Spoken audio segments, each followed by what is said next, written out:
Oh, gracias. No tendríamos que orar, no tendríamos que ir a la iglesia, no tendríamos que leer nuestras Biblias, nomás sería como la lámpara de Aladino, nada más le tallamos y le pedimos tres deseos, ¿verdad? Y mucha gente trata a Dios así, como si fuera un duende en una lámpara de Aladino que solamente cuando lo ocupan le piden un deseo. No lo servimos con todo el corazón, no lo buscamos, no estudiamos, escudriñamos su palabra con todo el corazón. ¿Saben que he estado investigando yo? La mitad de pastores no enseñan el libro de Apocalipsis. Aún en nuestra área, he preguntado a pastores. A los últimos 3 pastores que les pregunté, nunca han enseñado el libro de Apocalipsis. ¿Saben por qué? Por diferentes razones. Le tienen miedo a lo que dice. La gente le tiene miedo. Y algunos dejan de ir a la iglesia. Porque dice, oh, no, el libro de Apocalipsis me espanta. Otra razón es porque los pastores son muy flojos y no quieren estudiar. Una familia que venía aquí antes, por supuesto no la voy a mencionar, dejó de venir porque tuvo miedo del libro de Apocalipsis cuando lo enseñé hace como 7 años.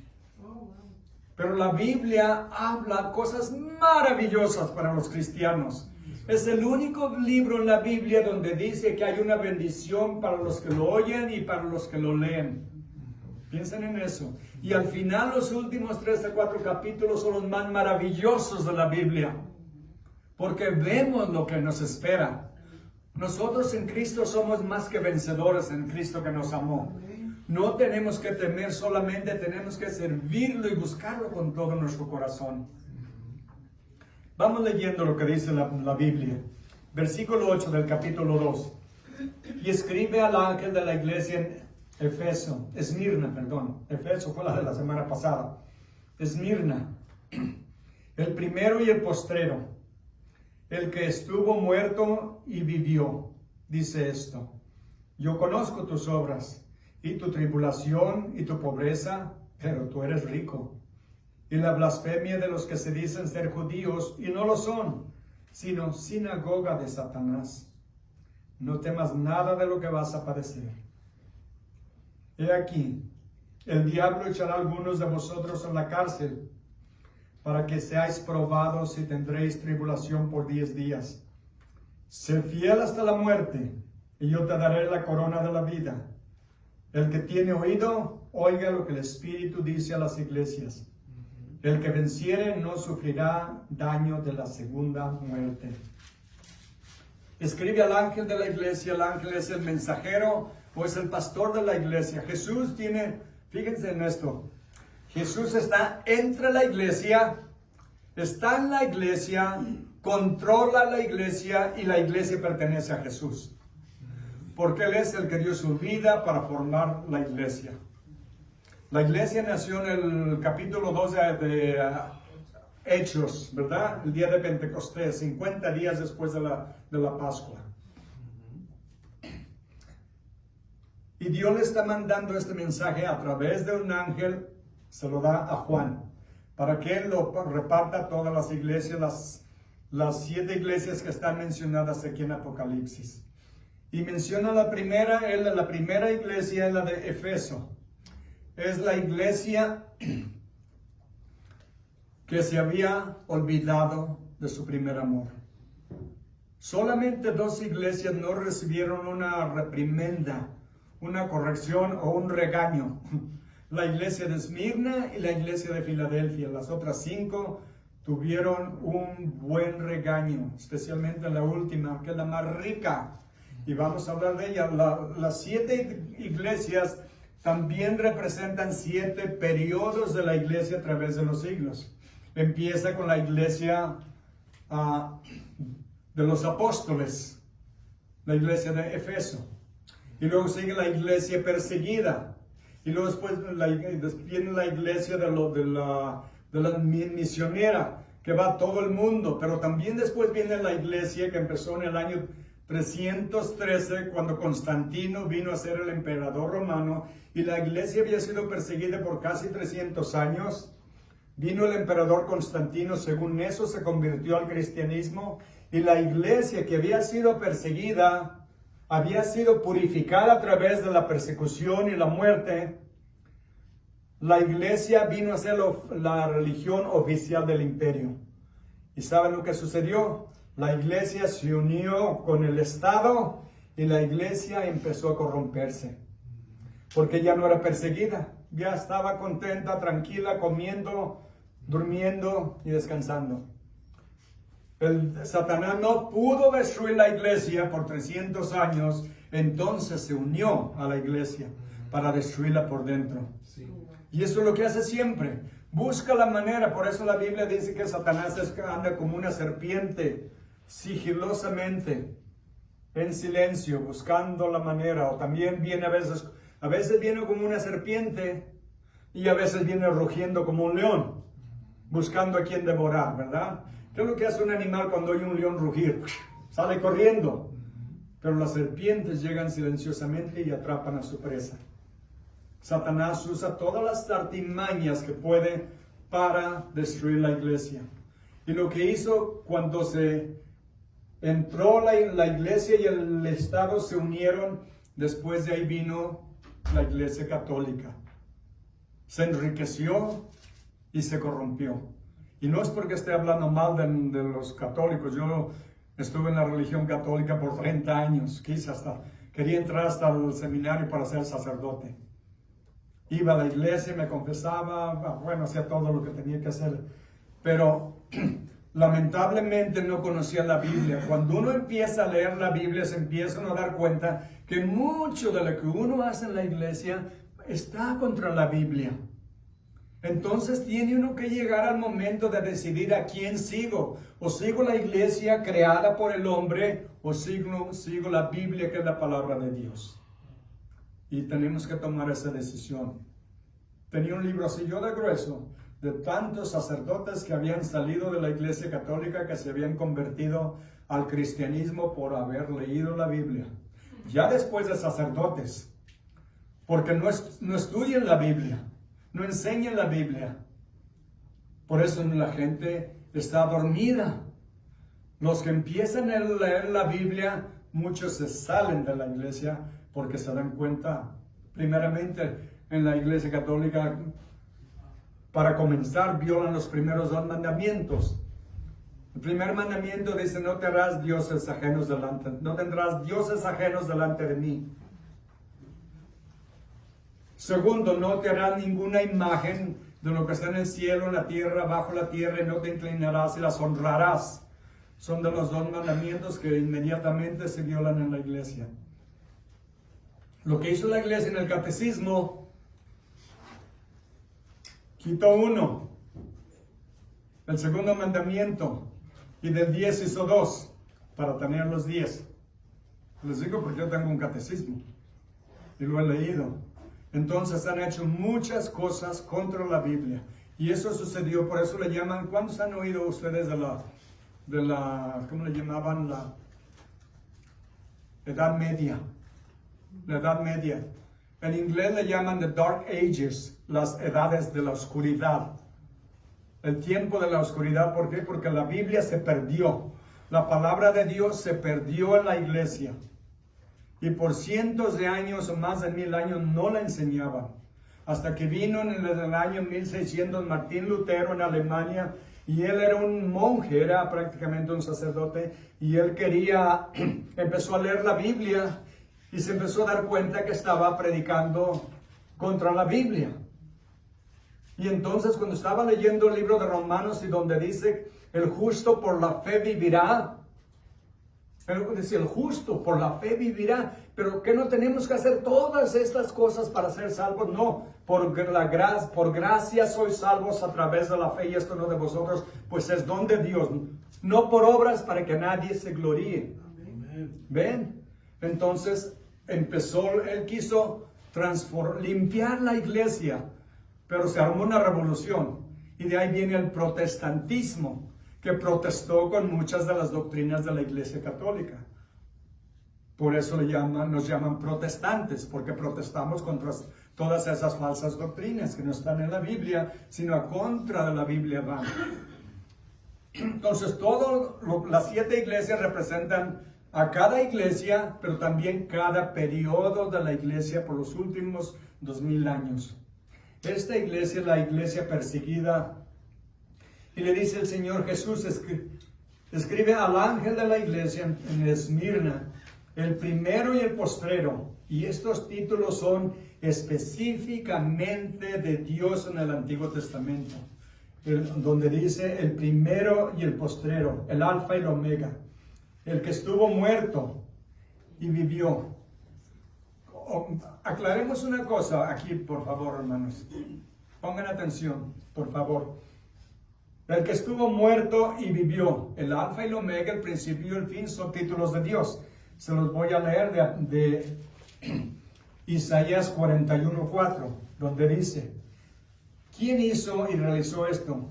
¿Quién llama a las generaciones desde el principio? Yo Jehová. Aquí está el nombre. Yo Jehová.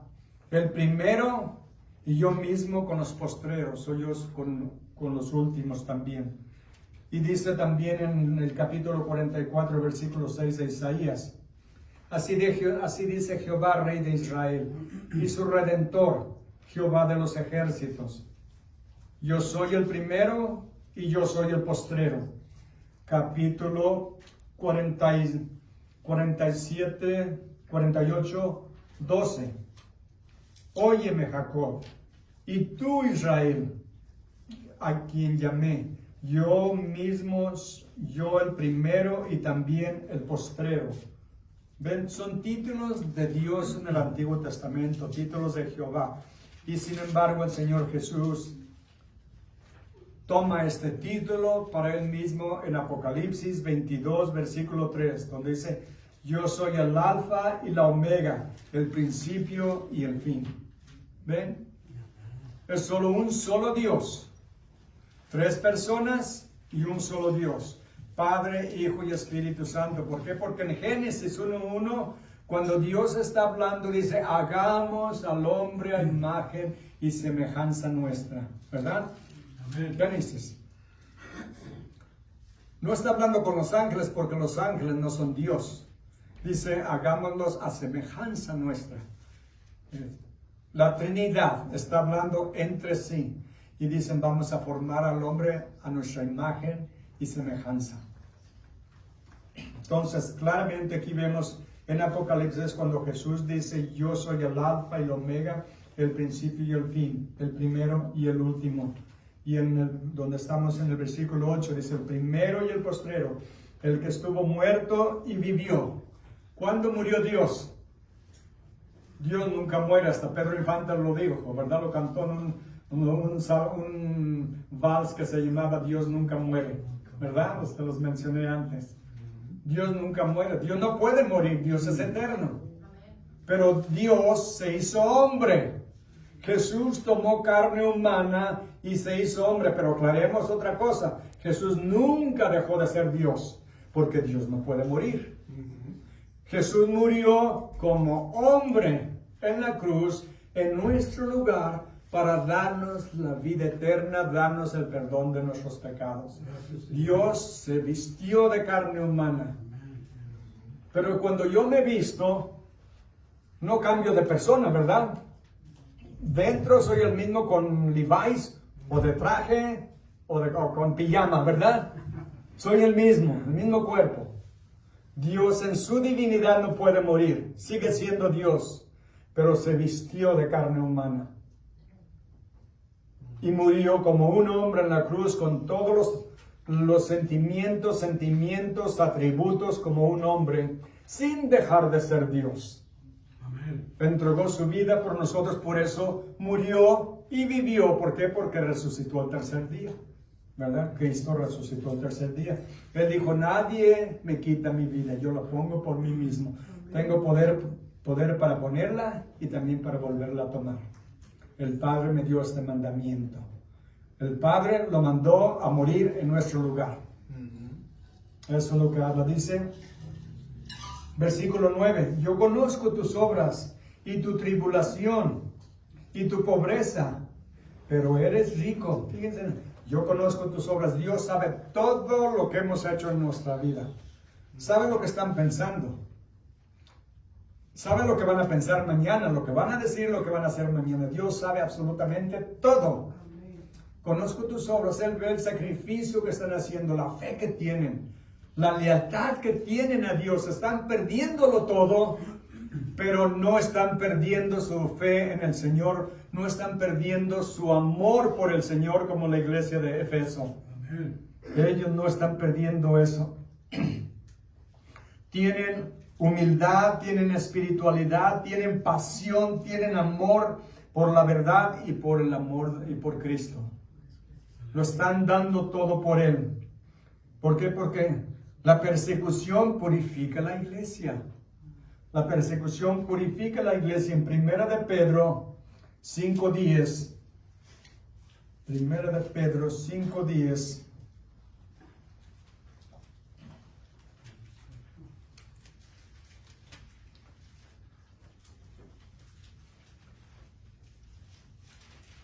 Dice, mas el Dios de toda gracia, que nos llamó a su gloria eterna en Jesucristo. Miren, después que hayáis padecido un poco de tiempo, Él mismo os perfeccione, afirme, fortalezca y establezca. Eso es el plan de Dios por nuestro dolor. Es específicamente para perfeccionarnos, afirmarnos, fortalecernos y establecernos.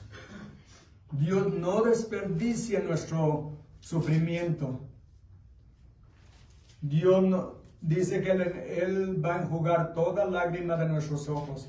Y dice que Él guarda todas nuestras lágrimas en una botellita.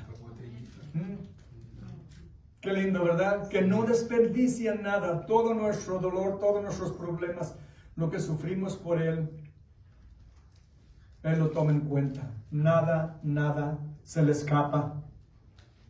En 1 de Santiago 1:2, 1 de Santiago 1:2 y 3 dice la palabra de Dios: hermanos míos, tengan por sumo gozo cuando se hallen en diversas pruebas, sabiendo que la prueba de vuestra fe produce paciencia. Mas tenga la paciencia su obra completa, para que seáis perfectos y cabales, sin que os falte cosa alguna. Todo tiene un propósito en el plan de Dios. Nada sucede. Hay un dicho que dice, no se mueve la hoja del árbol sin la voluntad de Dios. Todo lo que sucede en el mundo, Dios lo sabe, Dios lo ve y Dios lo permite por un propósito. Escúchenme, todo tiene un propósito. El sufrimiento de los cristianos tiene un propósito, que es perfeccionarnos, santificarnos y finalmente glorificarnos. Todo tiene un propósito. Él conoce su pobreza, Él conoce, dice, pero eres rico. Muchos lo están perdiendo todo. Les he dicho antes, cuando en países musulmanes, por ejemplo, con Afganistán, en Irán, en Uzbekistán, Tayikistán, Kazajstán, todos los tantans, todos esos países árabes, más bien musulmanes, que están bajo el poder de los musulmanes, cuando saben que hay una familia, el padre o la madre se convirtió en una familia, van y le ponen una letra afuera de la casa, como una I grande, y quiere decir infidel. Aquí vive un infidel. Y todos en la colonia tienen el derecho de ir y golpearlos, matarlos, robarles todo, hacerles lo que quieran y no hay ninguna consecuencia. Así tratan a los cristianos en esos países. Y dicen que Islam es la religión de paz. ¿Dónde han traído paz en el mundo? Le pregunté yo una vez a un compañero, me dijo, el nombre Islam quiere decir paz. Le dije, dime, enséñame en qué país a donde ha entrado la religión musulmana han llevado la paz. Se quedó pensando, no pudo pensar en ninguno, porque en ningún lugar donde entran llevan paz, llevan muerte. Y eso es lo que la iglesia está sufriendo. Pero Jesús lo ve y decimos, ¿por qué Dios lo permite? Porque todo tiene un propósito para santificarnos. Recuerdan en Apocalipsis, en 1 Corintios capítulo 11, dice Pablo a los cristianos que están viviendo en pecado, que algunos van a tomar la cena del Señor en una manera indecorable, inapropiada. Hay pecado en su corazón y no lo han confesado. Y son cristianos. Y dice, por eso algunos están enfermos y otros duermen. ¿Qué quiere decir? Ya murieron. Porque había pecado y no se arrepintieron. Y Dios, en lugar de dejarlos que sigan haciendo más y más y más pecado, los mata. ¿Para qué? Pablo dice que los entrego a Satanás para la destrucción de su carne, para que su alma se salve. Hay cristianos que Dios va a matar antes de tiempo, porque si los deja se van por el camino equivocado y no vuelven. Y Dios sabe cuándo y hasta cuándo los va a dejar. Es como un caballo desbocado. El Señor tiene la rienda, sabe cuándo pararlo. Amén. Y Dios a veces les va a cortar la vida, si son sus hijos. Mi Señor de todas maneras les va a cortar la vida a su tiempo, ¿verdad? Pero la iglesia perseguida, Dios no se olvida de sus hijos, hermanos. Él no olvida ninguna de sus ovejas. Él las cuida y permite esto con un propósito. Dice, yo conozco tus obras y tu tribulación y tu pobreza, pero eres rico. Y la blasfemia de los que se dicen ser judíos y no lo son, sino sinagoga de Satanás. ¡Wow! ¿Qué es una sinagoga? Es un templo donde van los judíos, ¿verdad? Es lo que le llaman sinagoga. En todo pueblo o ciudad donde había 10 judíos podían tener una sinagoga. 10 varones judíos ya podían construir una sinagoga. Menos de eso no podían. Esta sinagoga dice que es de Satanás. ¿Saben por qué? Porque había muchos judíos en Esmirna que eran, ya sea que eran incrédulos completamente o eran judaizantes. Judaizantes quiere decir que se consideraban cristianos, pero todavía querían guardar las leyes del Antiguo Testamento. Y querían forzar a los cristianos a forzarlos a que hicieran lo mismo que ellos hacían. Pero estos estaban contra la iglesia, estaban contra los cristianos y estaban de acuerdo con las autoridades de la ciudad, que odiaban a los cristianos y ellos mismos los reportaban o los entregaban. Porque en esta ciudad de Esmirna había templos a otros dioses paganos, incluyendo un templo para adorar al emperador. Y cada año todos los ciudadanos tenían que ir al templo, escúchenme, iban al templo, agarraban una pizca de incienso, lo echaban al fuego y decían, el emperador es rey, o el emperador es Dios, es Señor. Y les daban su certificado y ya se podían ir a su casa y volver a trabajar el lunes. Pero todo aquel que no lo hiciera, ¿saben lo que es la pena? Muerte. Y los cristianos no podían decir, el emperador es Dios. El emperador es el rey, rey espiritual, rey supremo, Dios sublime. Y entonces, porque no lo hacían, los mandaban a la muerte. Entre ellos hay un hombre llamado Policarpo. Policarpo fue uno de los últimos discípulos de Juan, el apóstol Juan. Murió en el año 150 y tenía 86 años. Y fueron a arrestarlo. Fueron a arrestarlo porque sabían de él que estaba predicando el evangelio y que era el líder de la iglesia cristiana. Lo movieron de casa 2 o 3 veces y finalmente dijo, no, yo no me quiero esconder. Que me encuentren. Llegaron, lo encontraron y le dijeron, tienes que renunciar a tu fe o por lo menos confesar que el emperador es rey, es Dios. Y él dijo, no lo voy a hacer. Pues te matamos, te vamos a quemar vivo. Quémenme. Este fuego dura unos pocos minutos, pero el fuego eterno es por toda la eternidad. Lo llevaron al Coliseo, la gente estaba aplaudiendo porque lo iban a matar, lo iban a quemar, lo encendieron, pusieron una pira de madera todo alrededor, lo prendieron y como no moría, entonces lo atravesaron con una espada. Ahí murió. Él dijo antes de morir, dijo 86 años he servido a mi Señor y Él nunca me ha hecho ningún mal. ¿Cómo lo voy a negar ahora? Y dio su vida por Él. Eso es la historia de la Biblia, de la iglesia a través de los siglos, multiplicada millones de veces, millones y millones de veces. Pero Dios conoce a cada uno de sus siervos. Incluyendo durante la gran tribulación va a haber miles o millones que van a morir por la fe en Cristo.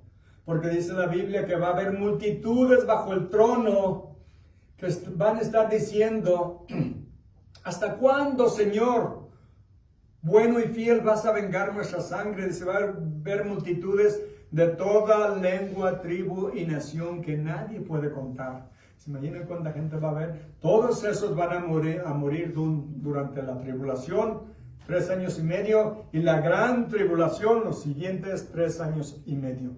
Porque la tribulación en total va a durar 7 años. Le llama la tribulación a los primeros 3 y medio. Y la gran tribulación, los segundos 3 años y medio.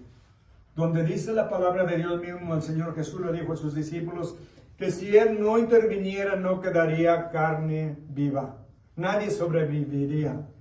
Ahorita este mundo tiene bombas para destruir este mundo cientos de veces. Simplemente Estados Unidos tiene más de 5,000 bombas atómicas.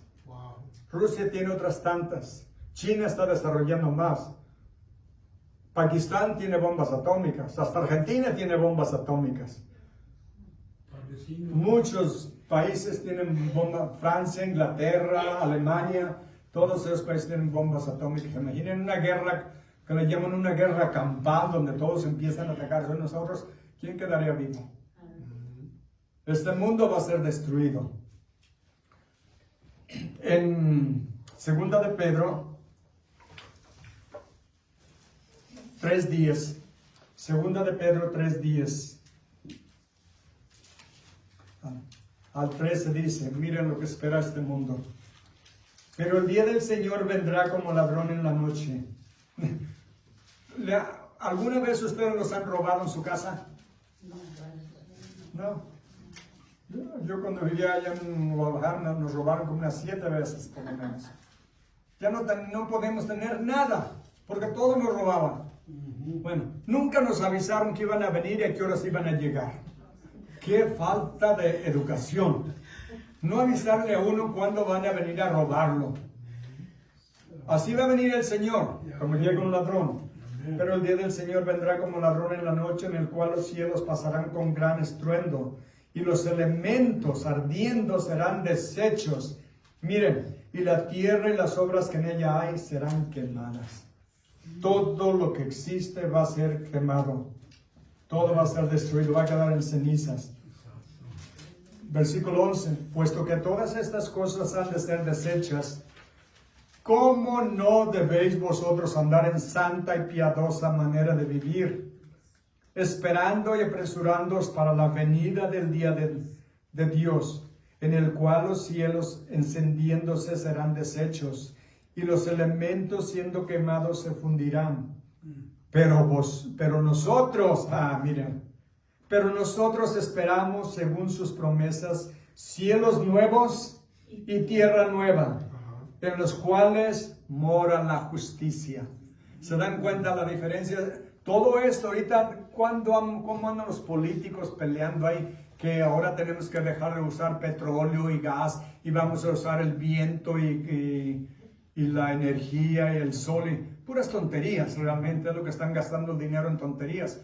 Porque, ¿qué sucedió hace poco en el huracán en Florida? Donde llovió tanto. Todos los carros electrónicos, eléctricos estaban estallando, haciendo corto y estallando. Leí ayer de un señor que quiso hacer un viaje de 187 millas en un carro de baterías. ¿Saben cuánto tiempo le tomó? 15 horas. En ir parando a buscar un lugar donde cargarlo y ya sabía dónde iban a estar. Le costó 15 horas llegar para cubrir menos de 200 millas. Se preocupan tanto por el medio ambiente y no saben que todo esto va a ser destruido. Todo va a ser destruido. No solo la tierra, el universo entero. Porque dice que Dios va a hacer nuevos cielos y nueva tierra. Está en la tierra, el ambiente esférico, estratosférico y de ahí siguen para arriba. Todo va a ser destruido. Y Dios va a... ¿Por qué? Porque todo está contaminado por el pecado. Todo está contaminado por el pecado. Por eso Dios va a crear todo. Entonces pues, regresemos al capítulo 2, donde dice que todo esto va a ser destruido. Versículo 10. No temas en lo que vas a padecer. He aquí el diablo echará a algunos de vosotros en la cárcel, para que seáis probados, y tendréis tribulación 10 días. Sé fiel hasta la muerte, y yo te daré la corona de la vida. Y la corona de la vida es lo que vamos a recibir todos los cristianos. Y hay varias coronas, según lo que sirvamos, cómo sirvamos al Señor, vamos a recibir hasta el total de 5 mencionadas coronas en la Biblia. Yo con un sombrero me conformo en el cielo. Ya con que me dejen entrar, yo ya estoy contento. Porque lo que me den, yo se lo voy a entregar a Cristo a sus pies. ¿Verdad? Porque Él es el único que merece coronas. Las coronas, hay 2 tipos de coronas que se mencionan en la Biblia. La corona de los vencedores y las coronas reales. Una diadema es una corona real. Esa es la que solo Jesús tiene y merece. Nosotros vamos a tener otras como guirnaldas, que son unas como de más baja calidad, podríamos decirlo. Porque nosotros realmente no merecemos nada, pero ¿saben qué? Que aunque no merecemos nada, lo que hacemos por el Señor nos lo toma en cuenta. Amén. Y de todo vamos a recibir, porque dice la Biblia que Dios no es deudor de nadie. Sí. Todo lo que hagamos y por el reino de Dios y demos para el reino de Dios, todo va a ser recompensado en el cielo. Aleluya. No lo damos por recibir un premio, lo damos por agradecimiento de todo lo que Dios nos ha dado. Y cuando no le damos eso, le estamos enseñando que no confiamos en Él. Simplemente, les he dicho antes, lo último en salvarse en una persona es la cartera. Porque eso es lo que protegemos más. Porque no confiamos en Dios. Porque en Malaquías 3:8 dice que toda la nación había robado a Dios. Y es porque no confiaban en Él. ¿Saben lo que les dijo Dios cuando les dijo que trabajaran la tierra por 6 años? El 7º año no la trabajaran nada. Y les iba a dar el triple de cosecha el 6º año. Y les iba a durar para el 6, para el 7 y hasta el 8 que cosecharan de nuevo. Pero les fue tan bien en el 6º año que dijeron, si nos va así de bien en el próximo, nos vamos a hacer ricos. Y no dejaron trabajar la tierra por 490 años. Por eso Dios los mandó a la esclavitud a Babilonia por 70 años. Porque le debían 70 años a la tierra de no dejarla descansar. Y dijo Dios, ok, no la dejan, yo me encargo de eso. La van a dejar descansar. Vámonos a Babilonia. Destruyeron todo, el templo, todo. Y se los llevaron de esclavos. Porque no confiaron en Dios. ¿Ya? Falta de fe, desobediencia. ¿Sí? El que nos ha dado la vida, el que nos da el aliento, todo lo que nos ha dado se lo debemos a Él. Amén. ¿Cómo vamos a dudar de que nos va a proteger, a dar de comer mañana? Dice la Biblia que oremos por el pan de cada día. Padre nuestro que estás en los cielos, santificado, danos hoy el pan nuestro de cada día. Tenemos los refrigeradores llenos. A ver si ya no hayamos dónde poner algo más. Les digo, en la antigüedad, tener un par de ropa, de vestidos, para cambiarse el domingo, era ya ser riquillo. Si tenía 3, era ricazo. Ahorita ya no caben en el closet. Andamos llevando bolsas de ropa a la segunda, porque ya no caben más, porque ya compramos más. Tenemos tanta abundancia y sin embargo si no confiamos en Dios muchas veces, de que va a proveer para nuestras necesidades. Y les digo, no les digo por, ¿cómo les digo? Hacerlos sentir mal, sino diezman. Es entre ustedes y Dios. Pero solamente les digo, es falta de fe. Y es pecado porque no lo estamos confiando, porque le estamos diciendo mentiroso, porque no confiamos en sus promesas, en que Él va a proveer para todas nuestras necesidades. Eso simplemente le estamos diciendo y eso es pecado. Así es de que todo se lo debemos, absolutamente todo. Se levantaron hoy de la cama, ¡qué bendición! Pudimos levantarnos, es más, hasta nos levantamos más temprano con el cambio de hora, ¿verdad? Yo antes de las 5 ya estaba despierto, pero me pude levantar gracias a Dios. Otra bendición. Dios no me lo prometió ayer, ¿saben? No me dijo, Alfredo, te prometo que mañana vas a estar vivo todavía. Te voy a dar un día hermoso. ¿No? Es un regalo que todos los días Dios nos da. Hagan de cuenta que nos da todas esas bendiciones en una bandeja. Dice, aquí está hijo, aquí está hija. Otro día más de vida, de alimento, de salud, de aire, de todo lo que necesitas te lo voy a proveer. Y a veces se nos olvida decirle, gracias papá. ¿Verdad? Gracias papá por ser tan bueno y tan generoso. Así de maravilloso es nuestro Dios. Así de maravilloso es nuestro Dios. Entonces cuando permite pruebas en nuestra vida tienen un propósito. Santificarnos, purificarnos, hermanos. Purificarnos. Ese es el plan que Dios tiene. Les digo, los cristianos eran considerados traidores porque no adoraban a sus dioses paganos. Miren lo que en unos versículos que les quiero compartir. En Juan 16:33 dice la palabra de Dios: estas cosas os he hablado para que en mí tengáis paz. En el mundo tendréis aflicción, pero confiad, yo he vencido al mundo. Confiad, ténganme confianza, que lo que les digo es verdad. Salmo 56:11, en Dios he confiado, no temeré. ¿Qué puede hacerme el hombre? ¿Qué puede hacerme? Juan 10:28-29, yo les doy vida eterna y no perecerán jamás, ni nadie las arrebatará de mi mano. Mi Padre que me las dio es mayor que todos, y nadie las puede arrebatar de la mano de mi Padre. Todas las ovejas que Dios le ha dado al Hijo, nadie, no va a perder una sola. Juan 6:39, y esta es la voluntad del Padre, el que me envió, que de todo lo que me diere yo no pierda nada, sino que lo resucite en el día postrero. Hebreos 7:25, por lo cual puede también salvar perpetuamente a los que por él se acercan a Dios, viviendo siempre para interceder por ellos. ¿Se dan cuenta que Jesús ora por ustedes? ¿No es maravilloso? ¿A quién mejor podemos tener abogando por nosotros? Y sin embargo también dice la Biblia que el Espíritu Santo intercede por nosotros con gemidos indecibles, un lenguaje celestial que no podemos entender, pero el Padre lo entiende. Ambos están abogando por nosotros. ¡Qué maravilloso!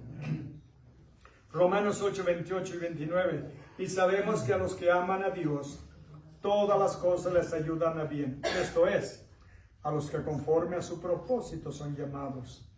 Porque a los que antes conoció, también los predestinó para que fuesen hechos conforme a la imagen de su Hijo. ¿Se dan cuenta que seamos hechos a la imagen de Jesús?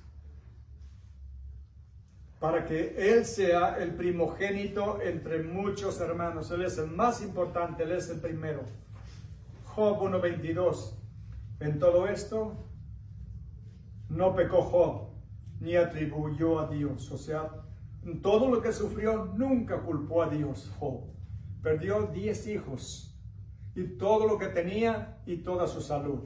Y aún así no maldijo ni culpó a Dios. En el capítulo 2:10 dice, y él le dijo, ¿cómo suele hablar cualquiera de las mujeres fatuas has hablado? Estaba diciéndole a su esposa, porque su esposa le dijo, maldice a Dios y muere. Y le dice él, ¿cómo suele hablar cualquier mujer de las fatuas has hablado? ¿Qué? ¿Recibiremos de Dios el bien y el mal no lo recibiremos? En todo esto no pecó Job con sus labios. Capítulo 13:15 dice Job: he aquí, aunque él me matare, en él esperaré. No obstante, defenderé de él mis caminos. O sea, dice, cuando esté ante él le voy a hacer varias preguntas. Y al final, en el capítulo 42 del libro de Job, le dice el Señor: a ver, Job, come on, boy. A ver, Job, ven para acá. A ver, vamos a hablar. Fájate como hombre y contéstame. ¿Dónde estabas tú cuando fundé los cimientos de la tierra? ¿Dónde estabas tú? Y el pobre de Job dice: ay, yo hablaba como alguien que no sabe. Ay, perdóneme, Señor. Dice: ándale, chiquito. Para que no se ande poniendo con Sansón a las patadas. Lo llamó y dijo: a ver, contéstame tú que te crees muy. Entonces dijo: ay, Señor. Bueno, lean los últimos capítulos del libro de Job, están maravillosos. En Lucas 22:31 dice el Señor: dijo también el Señor: Simón, Simón, he aquí Satanás os ha pedido para zarandearos como a trigo, pero yo he rogado por ti, que tu fe no te falte. Y tú, una vez vuelto, confirma a tus hermanos. ¿Saben que Satanás pidió a Dios que lo dejara darle una sacudida a Pedro como se la dio a Job? Pero el Señor Jesús oró por él y le dijo: no me lo tocas. Y no lo pudo zarandear. Zarandearlo quiere decir que lo iba a dejar horrible. En la última, en 2 Corintios 12:9-10 dice: y me ha dicho: bástate mi gracia, porque mi poder se perfecciona en la debilidad. Por tanto, de buena gana me gloriaré más bien en mis debilidades, para que repose sobre mí el poder de Cristo. Por lo cual, por amor a Cristo, me gozo en las debilidades, en afrentas, en necesidades, en persecuciones, en angustias. Miren, porque cuando soy débil, entonces soy fuerte. Él mismo dijo, Pablo dijo: todo lo puedo en Cristo que me fortalece. Dios sabe lo que permite en nuestras vidas. No nos quejemos, simplemente preguntémosle: Señor, enséñame qué debo de aprender de esta prueba. Nada sucede sin tu voluntad, pero enséñame, Señor. Recuerdo a la esposa del pastor Gerald, la que murió hace años de cáncer. Cuando supo que tenía cáncer incurable, dijo: yo lo único que quiero es una buena testiga del Señor. Quiero dar un buen testimonio. Y lo dio hasta su muerte. Murió de cáncer, pero dio un buen testimonio. Nunca se quejó, nunca le echó la culpa a Dios de lo que le había sucedido. Y todavía estaba joven. Pero ¿saben qué? Terminó su carrera con gozo.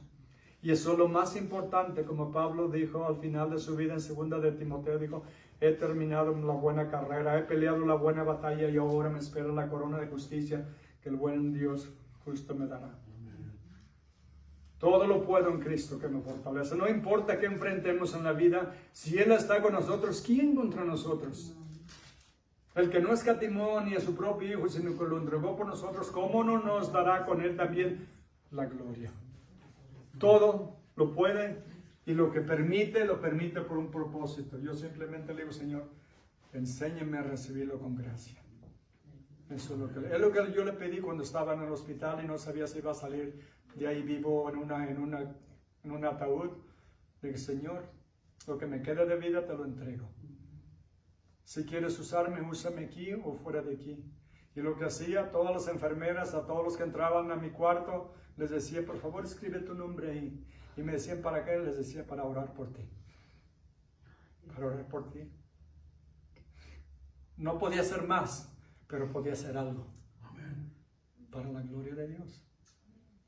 Con 3 personas me tocó orar y que recibieran a Cristo. Si para eso permitió el Señor que me enfermara, bendito sea su santo nombre. Porque nunca de otra manera hubiera conocido a esas personas. Ahora oro por ellas, que lo que prometieron lo sigan adelante. Dios está con nosotros. Y recuerden esto: si Dios es por nosotros, ¿quién contra nosotros? Amén. Padre bendito, Dios todopoderoso, Dios omnipotente. Señor, lo adoramos y lo veneramos con todo nuestro corazón. Lo exaltamos y le damos la honra y la gloria. Y sabemos, Señor, que la iglesia perseguida es la iglesia purificada y santificada. Y usted sabe lo que permite, Señor. A nadie nos gusta sufrir. Ninguno de nosotros vamos a orar para que nos ponga en el crisol de la aflicción. Pero si lo hace, Señor, denos la gracia para recibirlo con buena voluntad, confiando en usted, que usted no va a permitir más de lo que nosotros podemos resistir. Nos ha prometido que no nos dará más de lo que podemos resistir. Le pido su bendición, Señor, sobre todos mis hermanos que han venido en este día a escuchar su palabra, adorarlo y glorificarlo. Y seguimos orando por nuestros hermanos perseguidos alrededor del mundo. Y oramos también, Señor, por la paz de Jerusalén. Todo lo pedimos y lo agradecemos en el bendito y santo nombre de nuestro Señor Jesucristo. Amén. Amén. Amén.